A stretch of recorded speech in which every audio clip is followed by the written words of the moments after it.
tous et bienvenue sur Flash Maths, des maths rapides et efficaces. Alors aujourd'hui, nous allons nous intéresser aux différents énoncés de mathématiques que l'on peut rencontrer en cours de mathématiques, donc comme les définitions, propriétés, théorèmes, propositions. Et puis, des fois, on a un cours où on a un théorème, puis après on a une propriété, puis après, enfin plutôt, on a une définition, après une propriété, puis après on arrive à avoir une proposition, un théorème, et on ne sait pas quelle est la différence qu'il y a entre tout ça. Donc là, je vais essayer de vous expliquer la différence qu'il y a entre tout et en illustrant par des exemples, bien sûr, pour que ça soit compris par tout le monde. Alors une définition, déjà une définition, c'est ce qui définit justement, qui donne un sens à un mot mathématique. Donc par exemple, si je dois définir ce qu'est, une fraction, ben je vais dire une fraction, c'est le quotient de 2 nombres entiers où je vais prendre, mais c'est quoi un nombre premier? C'est en fait, si vous voulez, une définition par analogie, c'est ce qu'on pourrait retrouver sur le dictionnaire. Donc c'est ce qui définit, un élément mathématique. Voilà. Je prends l'exemple, nombre premier, je vais écrire rapidement, hein, parce que du coup, l'idée c'est de faire un topo sur la totalité, du vocabulaire en lien avec les énoncés. Donc nombre premier, c'est, beh, du coup, un nombre avec 2 diviseurs uniquement,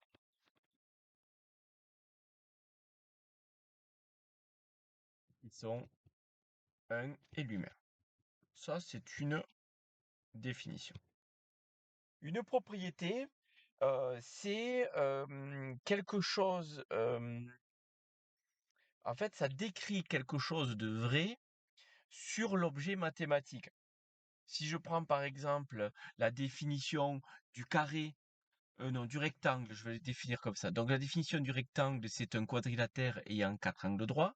Une propriété de ce rectangle, beh, c'est que les côtés opposés, d'un rectangle sont, parallèles. C'est une propriété, c'est-à-dire on a défini ce qu'est un rectangle et on dit quelque chose qui est vrai par rapport à cet objet, mathématique qui est le rectangle. Donc je vais le mettre comme ça, un rectangle à ses côtés opposés parallèles. Voilà, ça, c'est une parallèle, pardon. Voilà. Ça, c'est une propriété. Après, donc, du coup, on a les théorèmes. Alors, les théorèmes, c'est la chose, on va dire, la plus importante en mathématiques parce que, enfin, non, tout est important, en fait. Définition, propriété, théorème, tout est important. Mais en fait, le théorème, c'est un résultat qui est important et qui a été démontré. Donc il y a plusieurs, choses. Il y a le théorème de Pythagore, il y a le théorème de Thalès, il y a le théorème fondamental de l'arithmétique, qui dit que tout entier, supérieur à 1 peut s'écrire comme produit, de nombres premiers et d'ailleurs ça, je vais peut-être mettre ça en exemple de théorème. Donc, tout entier, donc supérieur à 1, peut s'écrire comme un produit de nombres premiers. Donc ça, c'est un théorème fondamental, parce que si on n'a pas ce théorème fondamental sur, heu et unique d'ailleurs, hein, une unique décomposition pour les facteurs premiers, heu, il y a certains éléments qui ne fonctionnent plus, notamment pour déterminer le plus grand diviseur commun. Si on ne sait pas ce théorème-là, beh, du coup, ça va être compliqué de trouver le plus grand diviseur commun. Par exemple, hein, je donne un exemple, c'est-à-dire que un théorème est un pilier qui va permettre donc de développer l'ensemble des mathématiques, en tout cas toutes les conséquences à la notion. Et ce théorème est obligatoirement démontré, c'est-à-dire que on explique pourquoi ce théorème est vrai. et de pourquoi les théorèmes, sont très importants à démontrer, et qu'on ne se fie pas à quelque chose dit par telle ou telle personne, mais c'est plutôt se fier à quelque chose qui est vrai parce qu'on est sûr que c'est vrai, parce que ça repose sur une démonstration construite. Donc ça, c'est un théorème. Une proposition, en fait, c'est un résultat qui est démontré, mais qui est considéré, de moins central que le théorème. En fait, proposition et théorème, les 2 sont, assez liés. C'est-à-dire que théorème, vraiment, la différence, c'est quelque chose de central, c'est quand même quelque chose de très, très important, qui va permettre donc de développer, plein d'éléments en mathématiques. Alors que la proposition, c'est jugé un peu moins central par rapport au reste, mais c'est quand même démontré. Voilà, un exemple, de proposition, beh, si un quadrilatère possède 3 angles droits, alors c'est un rectangle.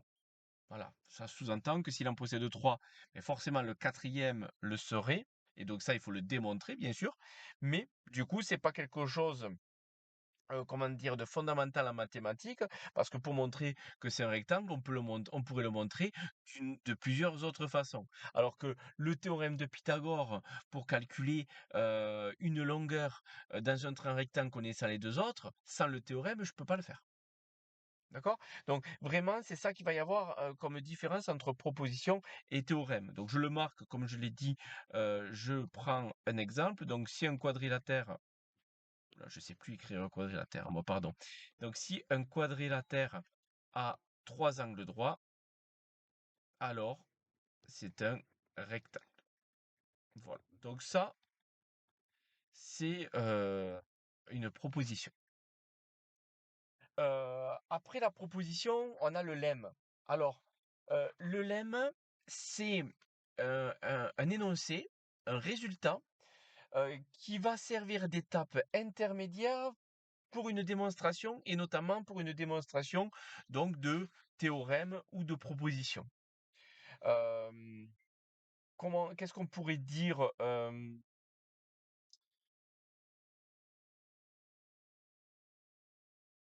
Si en fait, qu'est-ce qu'on a comme exemple? Hem, ouais, on a l'exemple le carré d'un nombre pair est pair. Donc ça, je vais le prendre. Donc le carré d'un nombre pair est pair. Alors ça va nous servir énormément, hem de ça va nous servir pour démontrer plusieurs théorèmes sur les nombres pairs. Ça, ce lemme-là. C'est grâce à ce lemme qu'on va pouvoir démontrer des théorèmes en lien avec les nombres pairs. Voilà.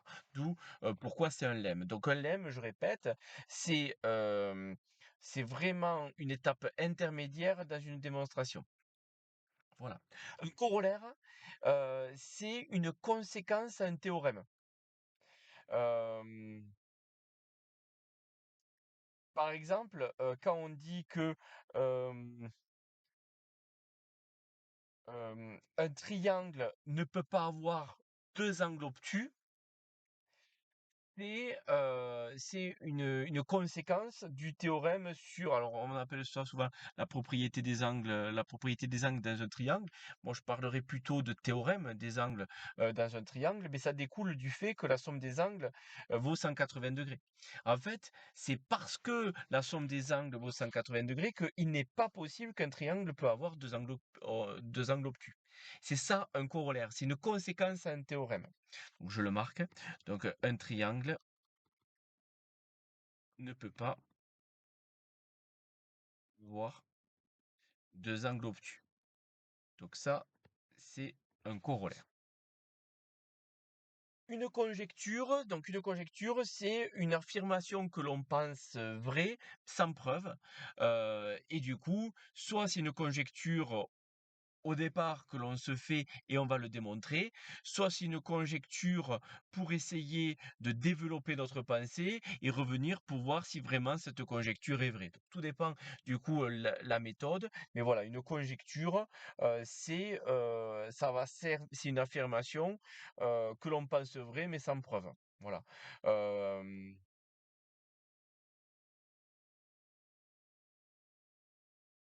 Il y a plusieurs conjectures possibles là-dessus.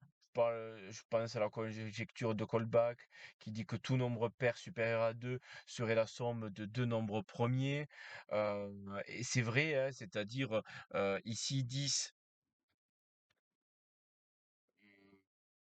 oui, c'est 5 plus 5. Donc ici, on est bien un nombre, c'est la somme de deux nombres premiers. On sait que 18, par exemple, c'est 11 plus 7. Enfin bon, j'ai plein d'exemples là-dessus, mais ça n'a pas encore été démontré que c'est vrai dans tous les cas.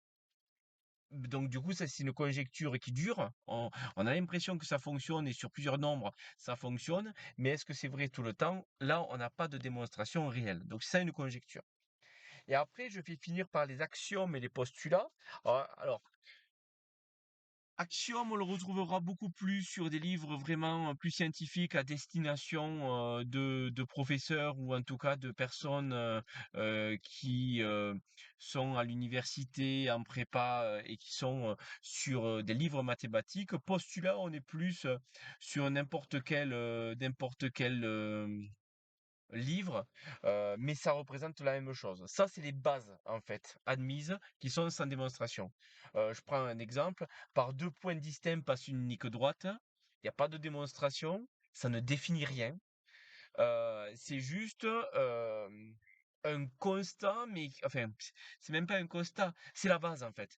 Si je ne sais pas que par deux points distincts passe une unique droite, je vais pas pouvoir arriver à nommer une droite en mettant les deux lettres.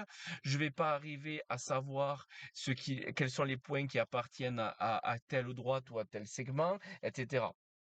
Voilà, donc ça, heu, c'est pareil que il existe un nombre noté 0, ça, c'est pas une définition. Mais par contre, c'est, c'est un postulat. Heu, il existe, pour tout nombre, il existe un successeur. Donc pour tout nombre, il existe un élément suivant. C'est un postulat. Voilà. Donc plein de postulats. Je vais mettre celui qu'on retrouve notamment en sixième, hein, mais qu'on voit en primaire aussi, par deux points distincts, passe une unique droite. Voilà. Ça, c'est donc, comme on a dit, donc un axiome ou un postulat, c'est la même chose. Voilà. Voilà, essayé de faire le tour un peu sur les différents éléments. Ce qu'on peut retenir, si vous voulez, c'est que la définition, ben, c'est ce qu'on retrouve sur le dictionnaire pour définir les éléments mathématiques. Les axiomes, c'est les règles du jeu. Ben, on sait que une droite, on sait que par deux points passe une unique droite. On sait des choses de ce style. Les propriétés, c'est ce qu'on observe de vrai sur un objet mathématique, hein, donc sur un nombre premier, sur un rectangle, sur un carré, etc. Le théorème, c'est une grande découverte qui a été démontrée. La proposition, c'est une découverte, mais secondaire, mais qui est démontrée aussi. Le lemme, c'est un outil intermédiaire pour après démontrer un théorème ou une proposition. Un corollaire, c'est une conséquence immédiate à un théorème, ou des fois même à une proposition. Et une conjecture, je pense que c'est le dernier que j'ai pas dit, c'est une idée qu'on pense vraie, mais qui n'a pas été démontrée et qui n'ont pas été vérifiées encore. Voilà, soit par vous, soit par toute la communauté. Voilà. Bon, mais j'espère que j'ai été assez clair. N'hésitez pas à mettre un j'aime, n'hésitez pas à vous abonner à ma chaîne et n'hésitez pas à mettre un commentaire. Allez, je vous laisse, passez une bonne journée et en avant les maths!